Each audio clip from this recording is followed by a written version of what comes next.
Bienvenue dans votre émission quotidienne Good Morning CHU. Aujourd'hui, nous recevons un dessinateur, Bernard de Belbès, avec comme intervieweuse Mallory, Cléophée, Azélie et moi-même, Julie Dumas. Bonjour Bernard.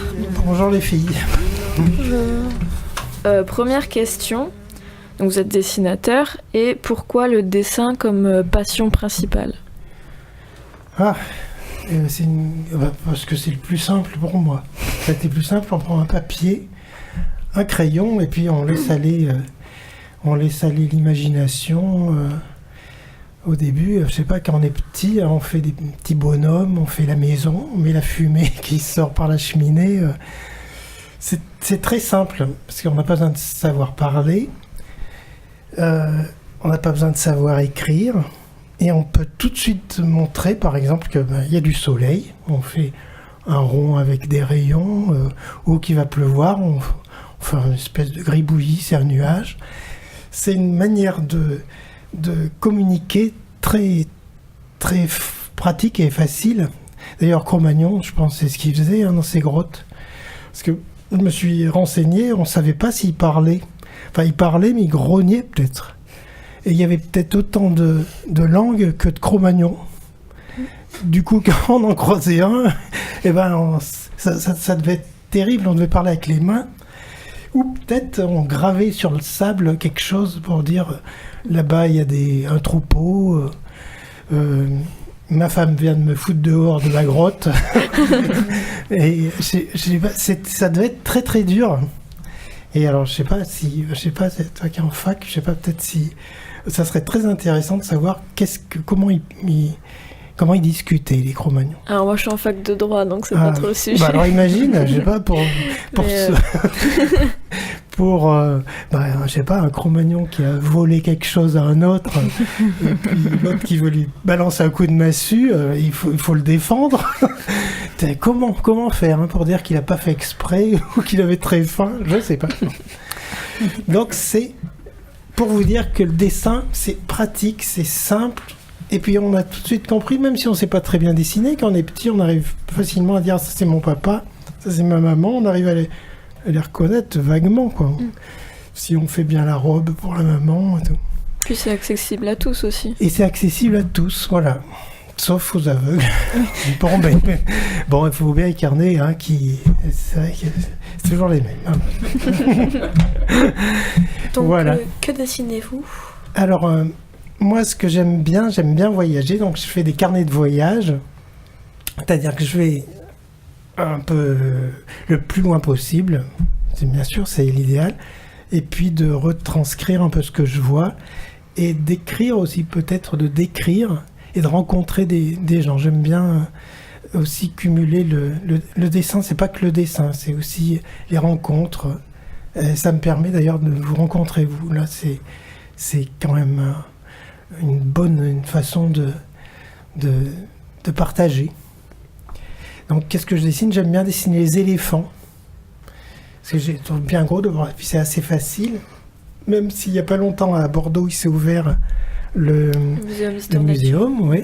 J'ai été voir, donc à l'entrée, il y a Fanny, c'est une éléphante, c'est très gros, et quand je vois comment elle est faite, j'ai essayé de la dessiner, là, je vous ferai voir tout à l'heure. En fait, c'est pas comme ça que je dessine les éléphants. J'ai remarqué qu'elle avait de grandes oreilles et des trous dedans. J'avais jamais imaginé qu'il y avait des trous dans les oreilles des éléphants. C'est les mêmes que nous, mais c'est plus gros. Et donc j'aime bien dessiner les éléphants. J'aime bien dessiner les bateaux aussi, parce que c'est un peu aller vers l'aventure peut-être sur l'eau. Bien que je suis pas marin du tout. Je sais pas du tout utiliser les vents ni les rames. Il y a pas longtemps, j'ai essayé d'aller sur le lac de Souston. C'est dans les Landes. Et j'ai essayé d'être sur un bateau à rame et on faisait des ronds. Je n'étais nulle part. Et d'ailleurs, en plus, on tourne le dos de là où on va. Je ne sais pas si vous faites du bateau, ça m'a complètement étonné. Ça.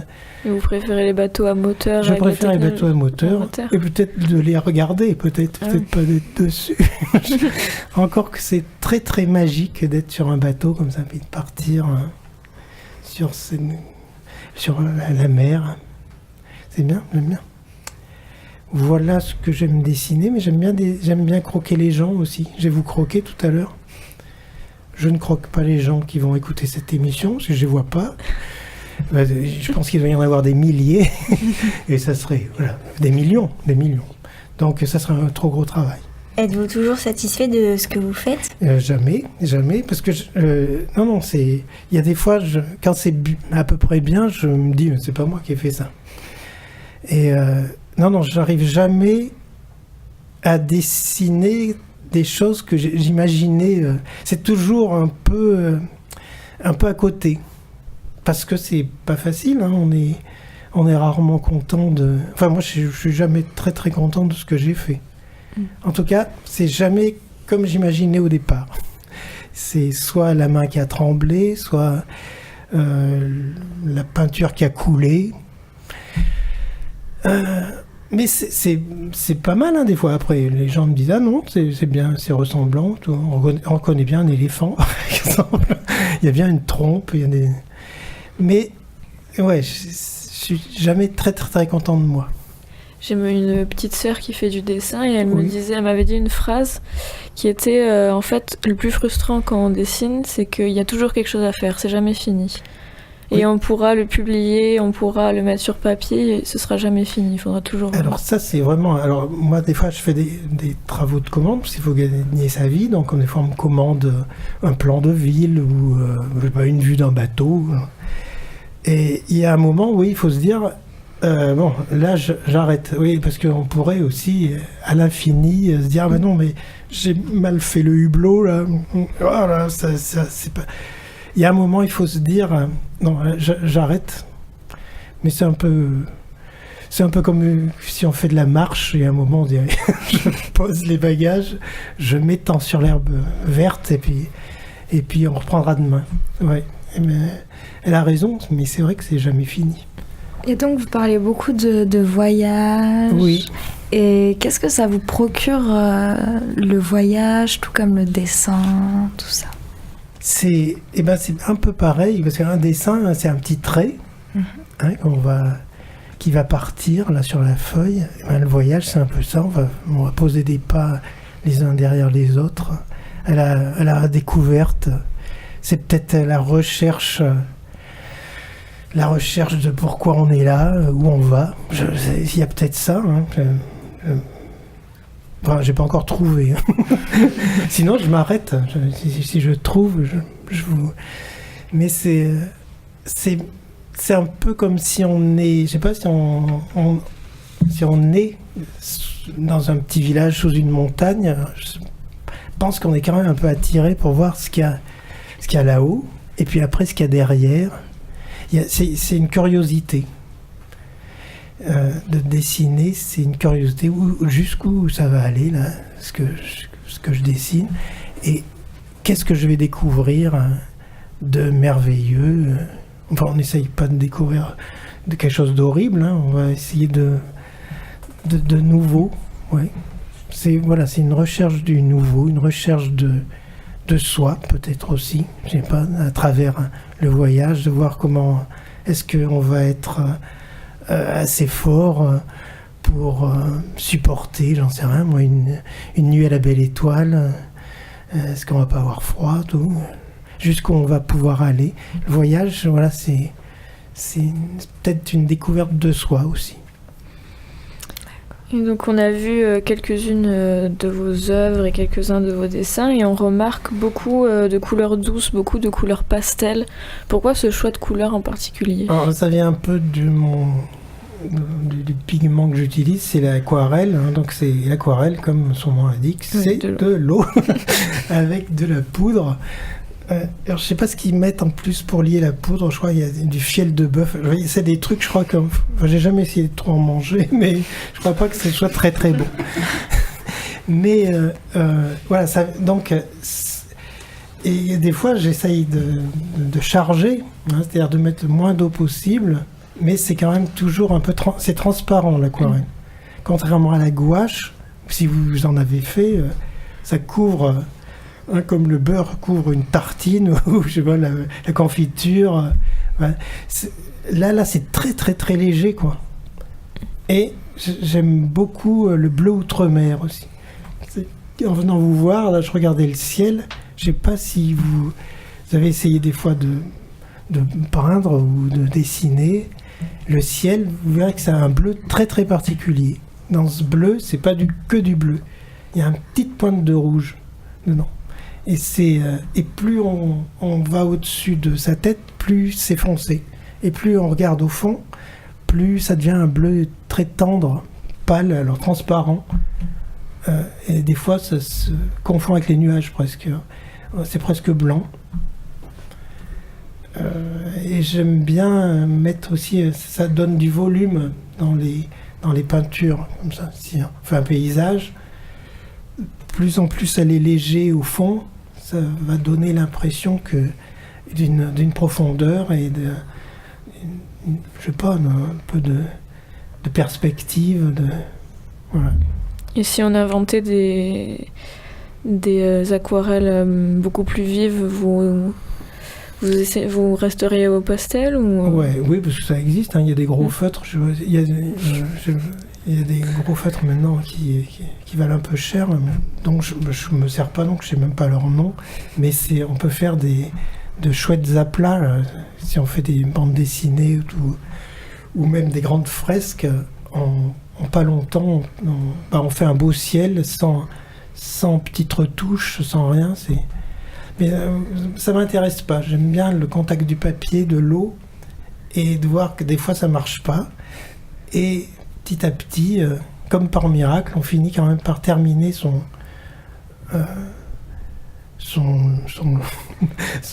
œuvre, ou je sais pas, enfin, ce qu'on voulait faire. Même si ça ressemble pas à ce qu'on voulait faire au départ. Et on remarque que vous utilisez beaucoup de couleurs, mais c'est lesquelles que vous utilisez le plus? Alors ouais, j'aime bien le bleu parce qu'il y a souvent... Alors ça, moi je suis fasciné par l'univers. On est sur une petite planète perdue, là, il y a des milliards d'autres planètes et des soleils, tout ça. Et on n'y fait pas assez attention. Enfin, et donc, et en plus on est sur une planète, elle est comme... elle est décapotable un peu, hein, parce qu'on est vraiment la tête dans le ciel, hein, si on continue, il n'y a pas de toit. Et je suis fasciné par ça, c'est qu'il y a toujours... on a très vite la tête dans les étoiles. Donc j'aime bien mettre du bleu.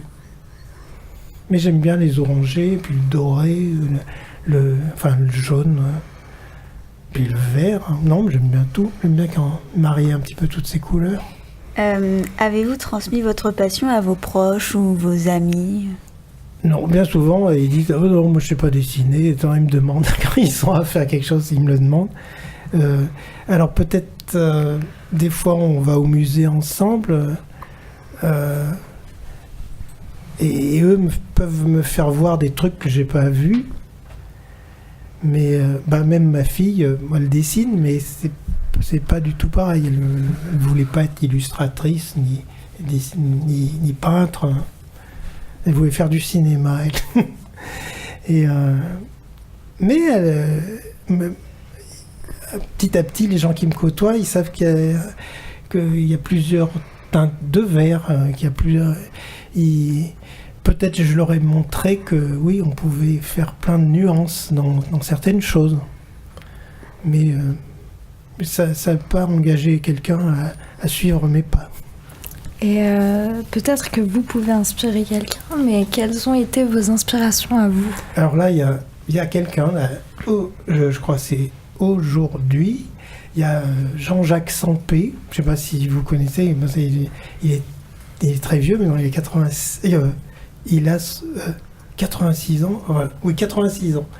Et il expose à Bordeaux, voilà. Alors, c'est rue des Étrangers, c'est complètement vers les bassins à flot, c'est pas à côté, là. Je sais pas si vous pouvez sortir, mais c'est vraiment... Lui, c'est vraiment un dessinateur qui vient de Bordeaux, il est né ici. Et oui, alors lui, il m'a toujours inspiré. Il arrive à faire des planches. Attends, il aimait bien New York, il a fait des couvertures du New Yorker, il en a fait plein, plus de 100. Et il peut, dans une image, je sais pas, qui fait 50 par 50, mettre toute la ville de New York, avec les gens qui courent, les gars en vélo qui livrent la pizza, le camion qui arrive avec le béton, je sais pas, les taxis jaunes, et tout est là, et le moindre petit, je sais pas, le petit centimètre carré, il y a quelque chose qui se passe.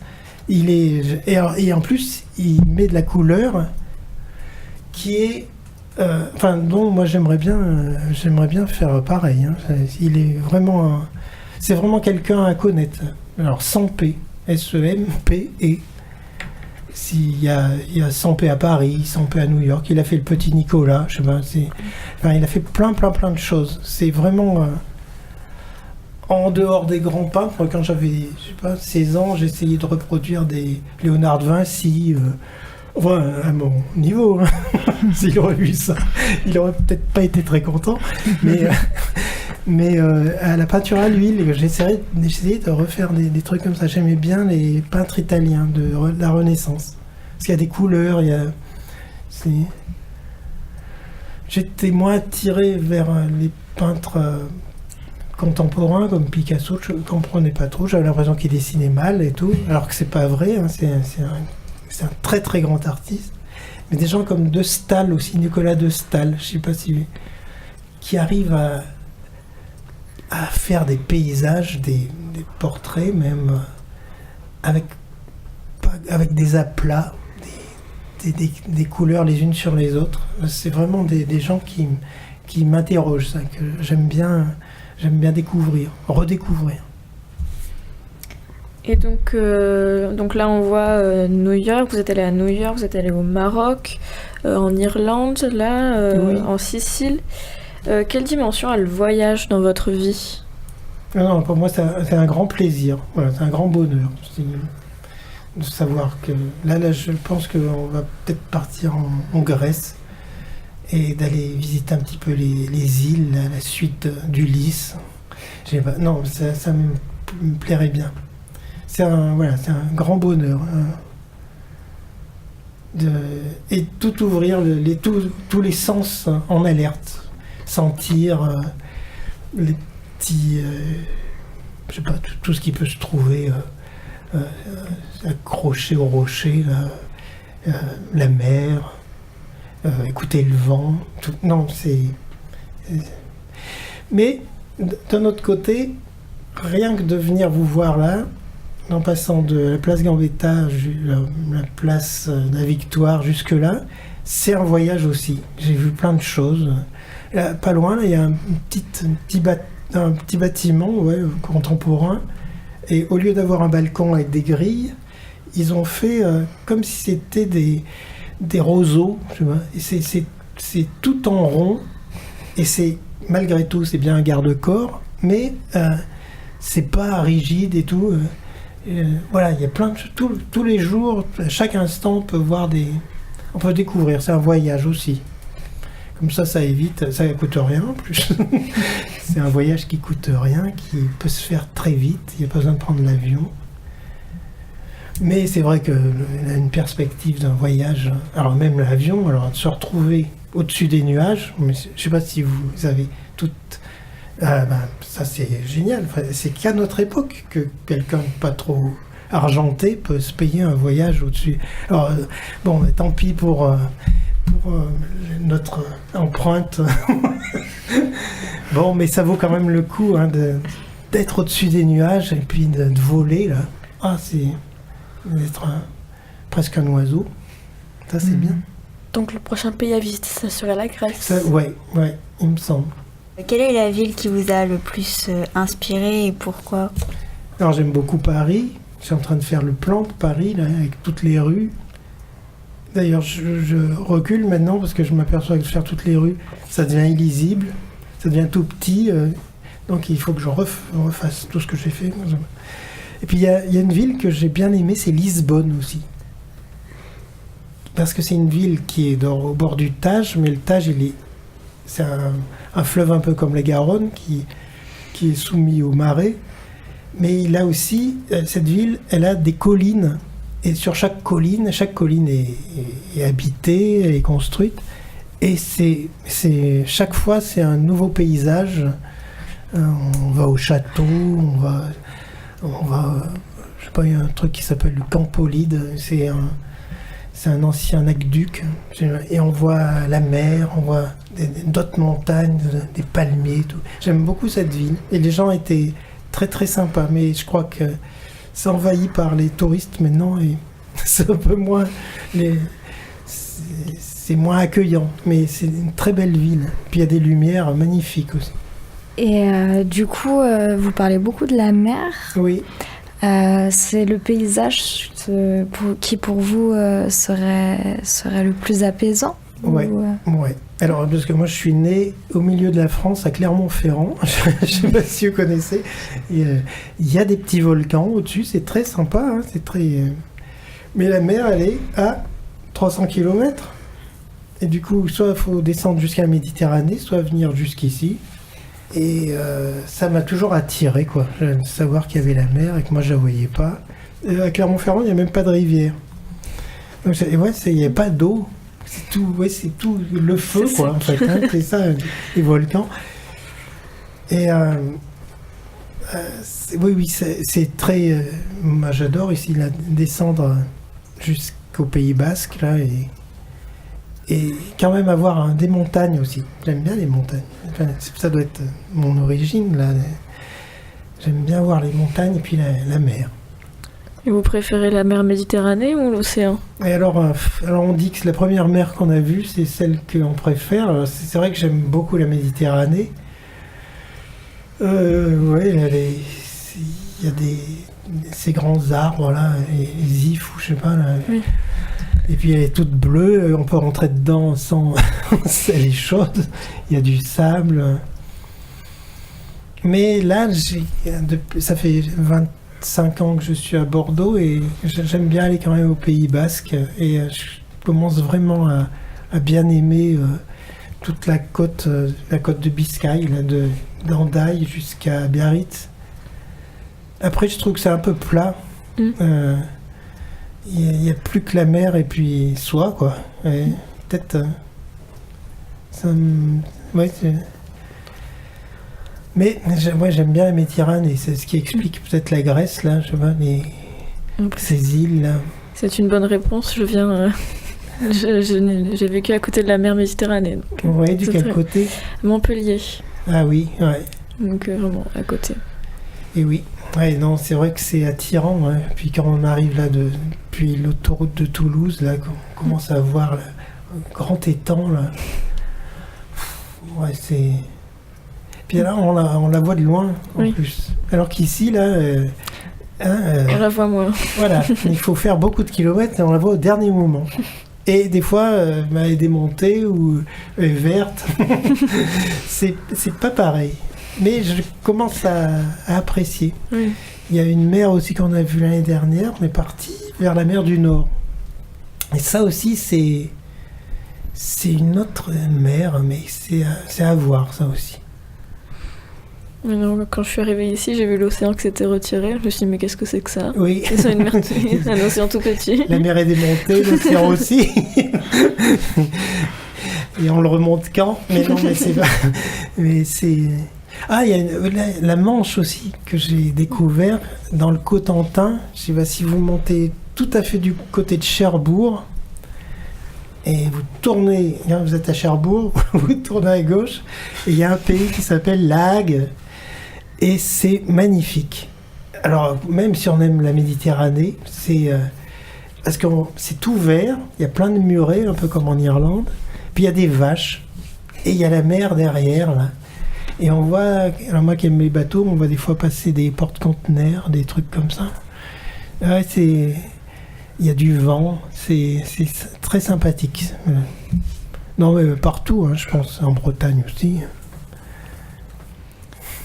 Et donc, moi, il y a un mot qui m'intrigue, c'est le mot carnétiste. Donc, est-ce que vous pourriez expliquer ce terme? C'est quelque chose qui a dû naître il y a une quinzaine d'années. C'est des gens qui font des carnets de voyage. Et ça devient des carnétistes. Mais des fois, c'est même plus des voyageurs, ils font des voyages pour faire leur carnet.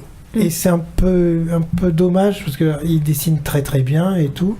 Ça devient des livres d'images.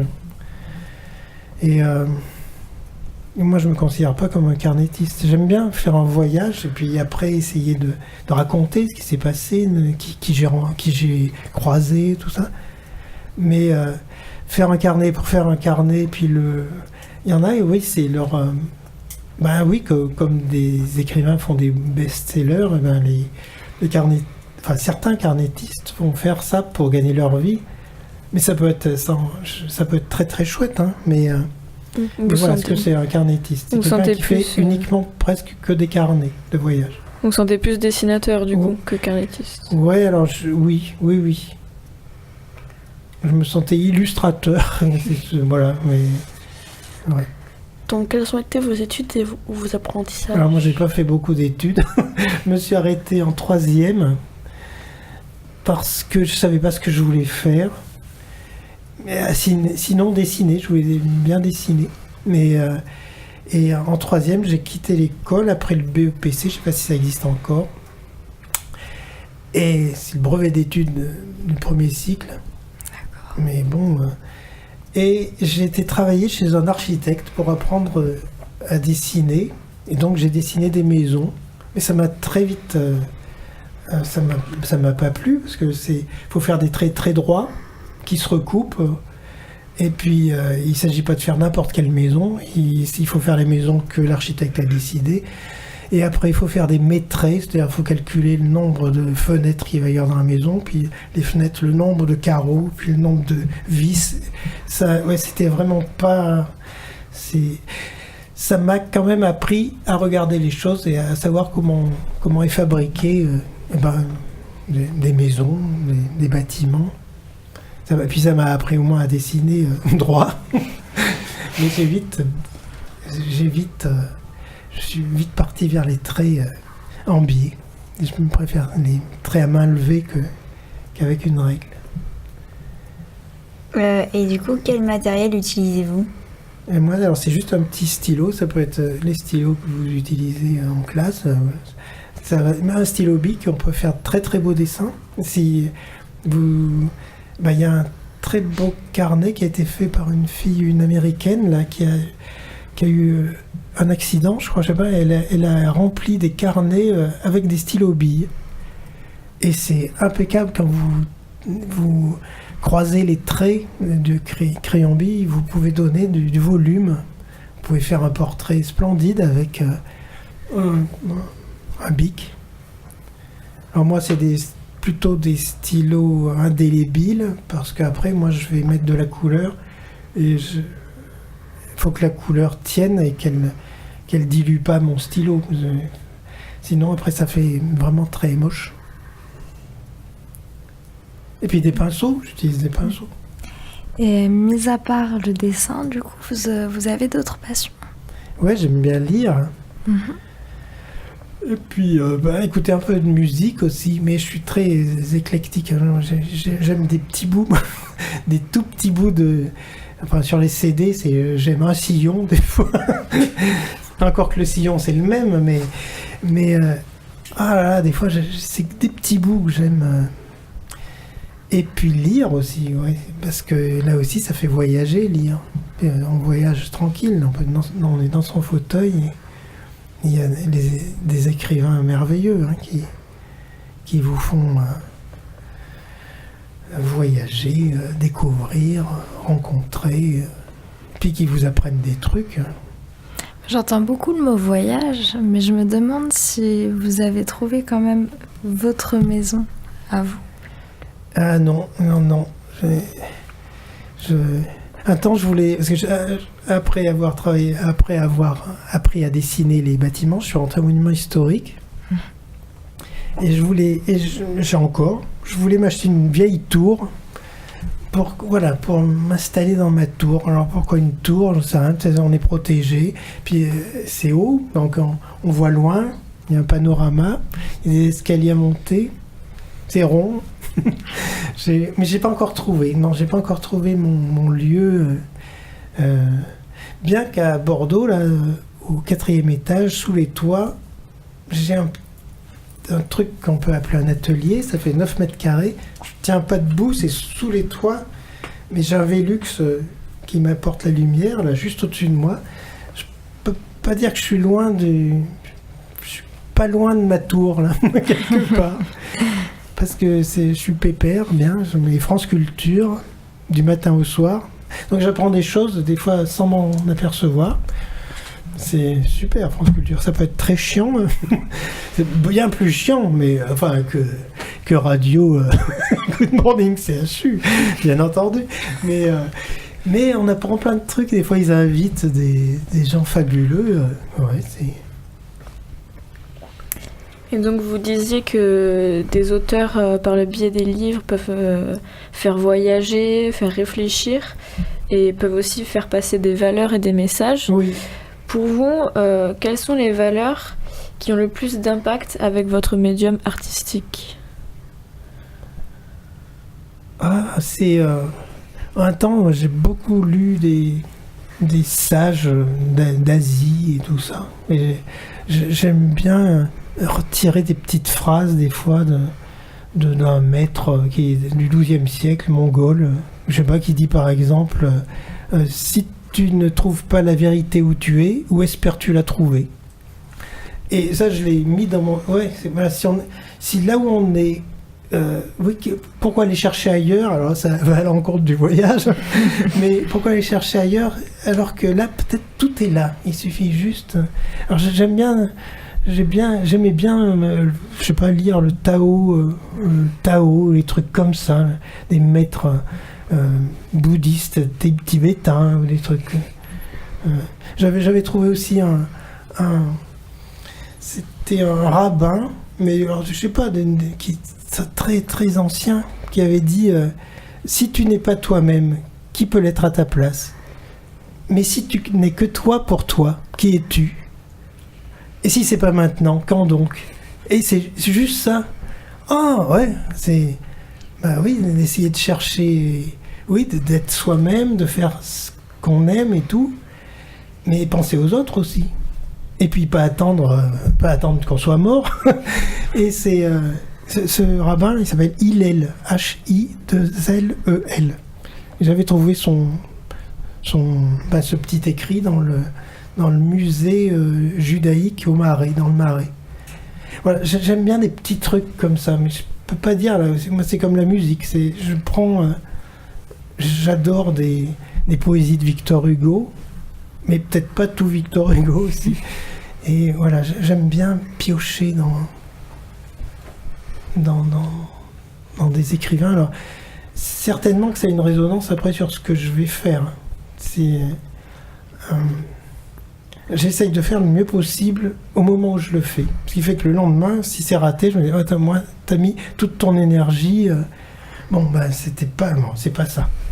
Mais au moins, chaque chose, de le faire le mieux possible au moment où on le fait. Ça marche pour les dessins, pour l'écriture, pour quand on est avec quelqu'un et tout. Essayer d'être là et pas trop dans le futur ou ou de regretter. Pas de regret. Ouais. On va essayer de faire mieux. Et du coup, avez-vous publié des ouvrages ou Ouais, j'en ai. Ouais, j'ai fait plein de carnets de voyage. J'ai illustré. Alors souvent, on peut pas trop publier des livres illustrés. Il y a souvent un auteur aussi qui travaille. Je vous en ai amené là, quelques-uns. Donc des fois il y a un écrivain, puis il y a un illustrateur. Mais oui, je sais pas, j'ai bien dû, en collaboration, j'ai bien dû publier, je sais pas, 17 livres au moins. Alors ici, comme ça prend les bibliothèques, je vois que ça grandit. Et avez-vous participé à des associations? Des associations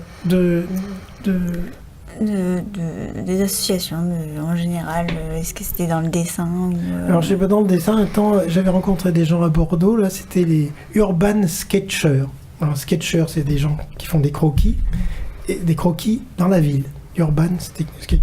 Et donc, on se retrouvait un peu n'importe où, à dessiner un peu n'importe quoi. Mais moi, j'aimais bien parce que ça me sort de ma tour, là. Parce que je suis bien seul. Quand on dessine, on est tout seul. Et ça me permettait de rencontrer du monde. Mais moi, je dessinais pas, je parlais. Parce que je dessine tellement que j'avais pas envie de dessiner n'importe quoi. Puis c'est bien, avant de dessiner quelque chose, de savoir pourquoi on va le dessiner. Dessiner pour dessiner, j'aime pas trop. Et puis, non, mais toutes sortes d'associations. Oui, il n'y a pas longtemps, on a milité pour conserver les arbres de la place Gambetta, parce qu'ils en ont coupé la moitié. Et c'était très rigolo aussi. On se retrouvait tous les lundis à faire du bruit. Donc là, il n'y avait pas de dessin, mais voilà, j'avais sorti ma trompette. Il y en a qui tapaient sur des tambours. Et pendant 10 minutes, on faisait du bruit pour les arbres. J'aime bien ces choses comme ça. Et donc pour nos auditeurs, est-ce que vous avez des moyens pour leur faire découvrir votre travail, un site internet? Eh oui, alors oui, j'ai un site, mais je ne me rappelle plus, et puis ça plaint. Faut faire mon nom, et normalement on tombe sur mon site. Ah, je crois qu'il est... Voilà.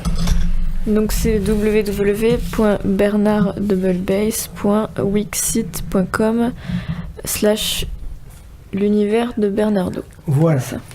Mais alors faut-il savoir comment ça s'écrit Bernard de Belbès, mais une fois qu'on l'a marqué, il suffit de faire image on tombe sur ça. En plus, il y a un copain qui m'a mis sur Wikipédia, donc c'est merveilleux. C'est un renommé. C'est un renommé. Donc, non, on va pouvoir me trouver. Et puis, on met image après et on tombe sur des centaines de dessins et d'illustrations. Merci Bernard de Belbès d'avoir répondu à nos questions et merci de nous avoir écoutés. C'était Good Morning CHU. À demain pour une nouvelle émission. Merci à vous quatre, c'était très sympa. Merci beaucoup. Merci.